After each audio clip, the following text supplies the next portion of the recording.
Spent a little time cleaning up and sorting out the old hoses.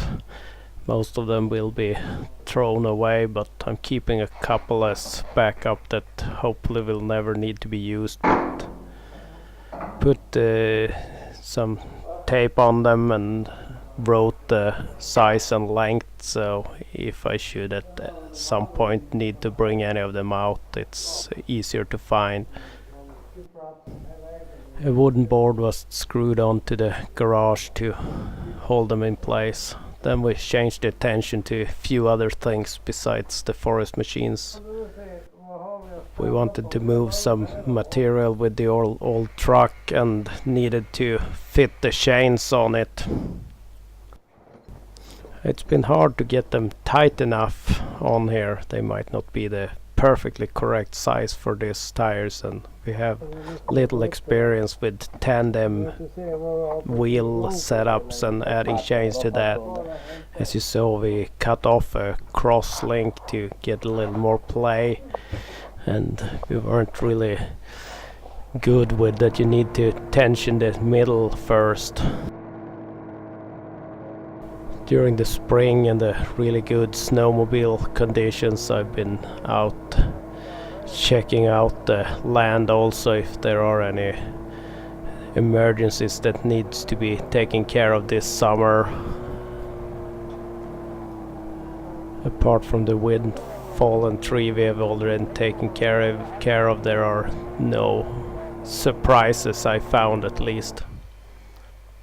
For the other side, we cut one cross link away before we started putting it in place, and then we ensured we can tighten the middle chain as much as technically possible. Then we reverted back to doing more like we normally do, a piece of iron string to kind of put some tension on it as we could spin it around. It's a little easier now when you have it lifted up in the air and can spin it around. Here we had some issues that tensioning string was in the way, and we had to kind of fill out the inner tensioner, and we tightened that as much as possible. And then we had the most tension we needed to add on the other side, the outside, that's easier to work with. It was the opposite on the other wheel set, and here it was a little bit easier to get it in place. And with the chains all in place, we lowered the truck back down. Tried figuring out exactly what the engine is in the forwarder, because I need a new exhaust manifold for that one. It's cracked, and I also found now that one of the bolts holding it is broken also. Then I took on a boring task. We had purchased some stuff from a garage sale, like a big assortment of bolts, and they were mixed up a lot. Here my dad came in. We had found that the nut we had welded onto the stop for the ladder on the forwarder had come undone, so this time we arranged with a longer bolt so it will flip out as it's supposed to. And I went back to sorting bolts. I spent, I would say, almost 2 days getting things sorted out.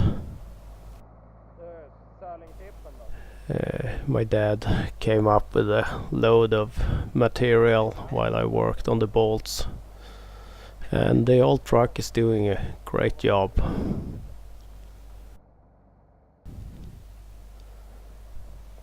The chains are staying on there. We've had trouble in the past, they coming undone and start damaging the mud flaps in the back, but nothing of that sort. Could borrow a label maker and get the bolt assortment marked up, and I feel confident the garage is starting to shape up.